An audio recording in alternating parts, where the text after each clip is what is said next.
Masih di masa pandemi, di mana sekolah masih diliburkan, dan menjadi era yang paling membosankan.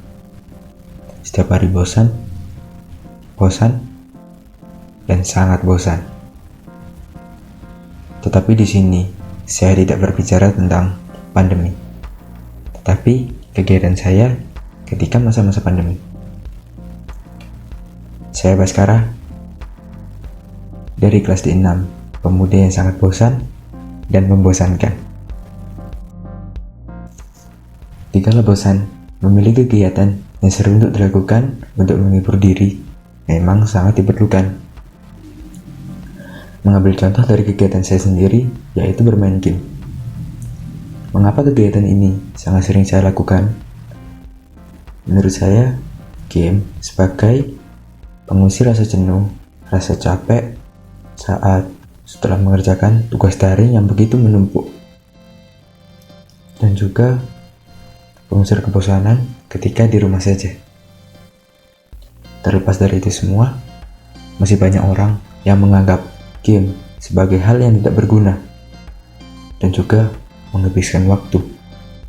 Padahal masih banyak hal positif yang layak diperhitungkan dalam game. Yang pertama, melatih otak kanan lebih kreatif. Otak kanan yang memiliki tugas sebagai pengatur kreativitas dan inovasi akan lebih terasa dengan bermain game. Pasalnya, dari game kita memerlukan penyusunan strategi yang membuat kemampuan otak kanan kita akan lebih terasa. Yang kedua, melebarkan jaringan pertemanan, terutama pada game online. Tidak hanya di Indonesia saja, tetapi kita bisa berinteraksi dengan orang di seluruh dunia dan di berbagai region. Yang ketiga, mengasah kemampuan berbahasa Inggris kita. Tidak sedikit game yang menampilkan bahasa-bahasa Inggris, dan mau tidak mau kita harus bisa mengartikan dan memahami apa yang dimaksud, dan itu sangat menambah kosakata kita dalam berbahasa Inggris. Yang keempat, meredakan stres. Game disinyalir sebagai aktivitas penghilang stres dan jenuh. Mungkin saat setelah mengerjakan tugas ataupun mendapat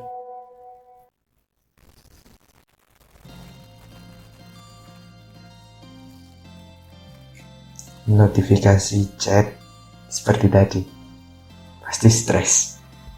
Game sebagai pelarian dan juga pelampiasan saya ketika stres dan juga jenuh. Yang kelima, meningkatkan kemampuan teamwork. Dari game inilah kita belajar kemampuan teamwork. Jika ingin menang melawan musuh, anggota tim harus bekerja sama dalam mencari solusi dan juga menyusun strategi. Dari proses inilah kemampuan teamwork akan lebih terasa. Yang keenam, game juga menghasilkan uang. Menghasilkan uang, tentu saja. Sudah banyak orang yang menggunakan game sebagai profesi mereka. Dari mana sih mereka mendapatkan uang dari game? Ada yang bekerja sebagai streamer, jual beli item dalam game, ataupun membuka jasa joki di dalam game tersebut. Dan satu lagi, sekarang game juga sudah dianggap sebagai cabang olahraga baru yang disebut e-sport. E-sport dulu sering dipandang sebelah mata oleh banyak orang, dan saat ini e-sport sudah layak diperhitungkan. Karena inilah banyak orang yang berprofesi sebagai pro player atau atlet profesional di bidang e-sport. Terbukti di beberapa tim e-sport Indonesia berprestasi di kancah internasional. Contohnya Bigetron Esport yang telah menyabet kejuaraan internasional BMCO 2019 yang diselenggarakan di Berlin. Meskipun di masa pandemi ini game selalu menjadi pelarian, dan pelampiasan ketika jenuh dan stres. Tetapi tetap saja mengatur waktu dengan kegiatan yang lain dan tidak berlebihan dalam bermain game. Bermain game boleh-boleh saja, tetapi selalu ingat waktu. Mungkin itu saja dari saya. Kurang lebihnya saya mohon maaf. Saya Baskara, pamit undur diri. Yo. The more I'm sinking, take me to a world of silver. No more heartbreaks, tears, painkillers. Take me somewhere unfamiliar. Bring me back to where we started. Get me out of now. To where we started.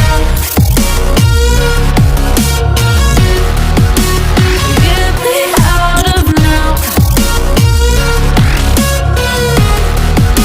To where we started at.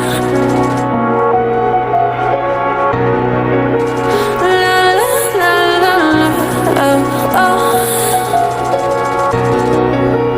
Get me out of broken hearts and starting fights. Turning truth to lies. Gotta get up, stop wasting time. Yeah, I wanna run off and fly.